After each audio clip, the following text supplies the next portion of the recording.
Hello, wankers. Flapjack Bickle here to talk about the 1999 film Double Jeopardy, which stars Ashley Judd and Tommy Lee Jones. Now, we've all seen films that stretch credibility in different ways. Some start out okay and then become increasingly implausible and outlandish, while others sucker you in for a while with their warped logic before you realise they're a load of old cobblers. But I'd never seen a film that literally made no sense from start to finish. That is until I watched Double Jeopardy. The film was so jaw-droppingly illogical, it's hard to fathom how it ever got made in the first place. Having said that, for a movie that's got more holes than a pensioner's wife fronts, it's actually quite entertaining in its own dumb way. At the beginning of the film, we're introduced to a happily married couple, Libby and Nicholas Parsons. And yeah, any UK viewer over 40 will probably find it fucking hilarious that he shares his name with the bloke who presented a certain well-known game show on ITV. Kinda similar to that moment in the 1994 film Dream Lover, where the James Spader character introduces himself as Ray Reardon. Anyway, Libby and Nick appear happy, rich and successful, and they got a cute little kid who's got a shitty bass and haircut. Unfortunately, tragedy strikes when, during a romantic weekend boat trip, Libby wakes up covered in claret with her hubby nowhere to be seen. So where is Nick Parsons? Sleeping with the fishes? In a hospital somewhere suffering from amnesia? Holed up in a motel watching reruns of Sale of the Century? Well, cops quickly pounce on Libby as the main suspect in his disappearance, figuring she bumped him off with a juicy $2 million insurance payout.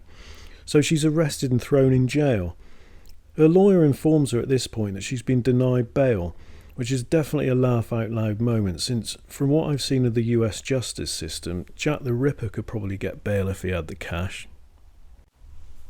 After some laughable but thankfully brief courtroom scenes, Libby's found guilty of murder and gets sent to a really tough prison where, after struggling for a few minutes with her incarceration, she proves to be surprisingly popular with her fellow inmates, who bake cakes for her and give her a job as a hairdresser.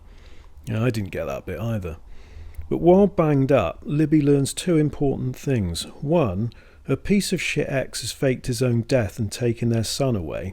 And two, the double jeopardy clause in American law, which means that if she tracks down her ex and blows his head off, she'll be immune to prosecution because she's already been convicted of his murder.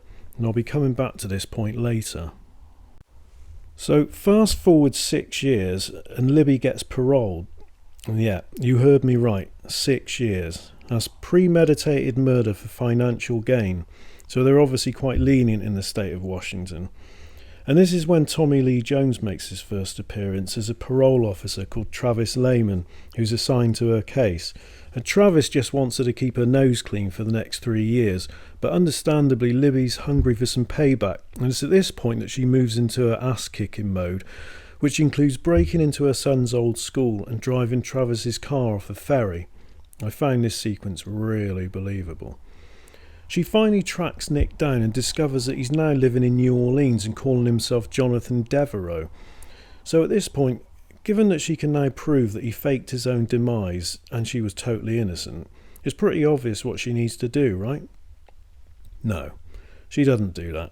Instead, she confronts Nick, or Jonathan, or Simon, because Simon was another alias, and demands that he hand over their son, and then she'll overlook all his other naughty little indiscretions, like the fraud and the fake murder.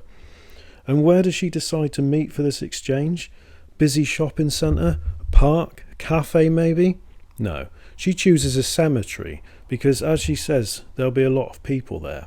And she's right, there are a lot of people there. The problem is they're all dead. So Nick predictably outwits her, knocks her out, and then locks her in a coffin. Of course he does. Now, while all this has been going on, Travis has been doing a spot of detective work himself. He comes to the startling conclusion that Libby might actually be telling the truth.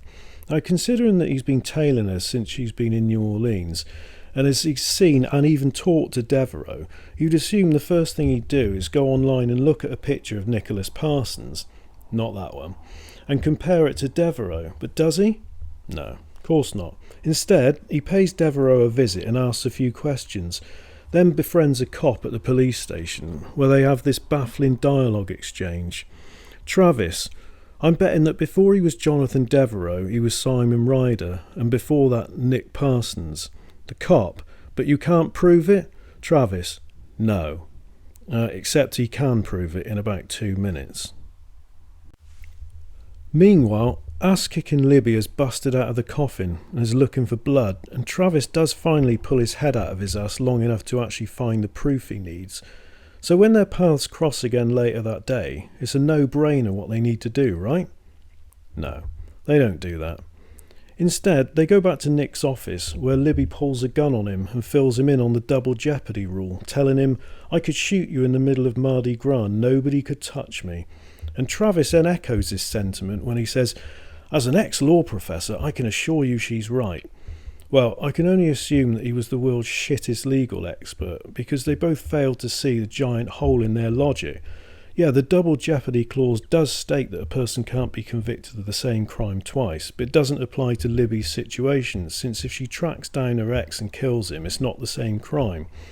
In other words, the film's entire premise is built on complete horse shit, not to mention the fact that she never really seems to have any intention of actually killing him, so the whole double jeopardy angle is kind of irrelevant in the end.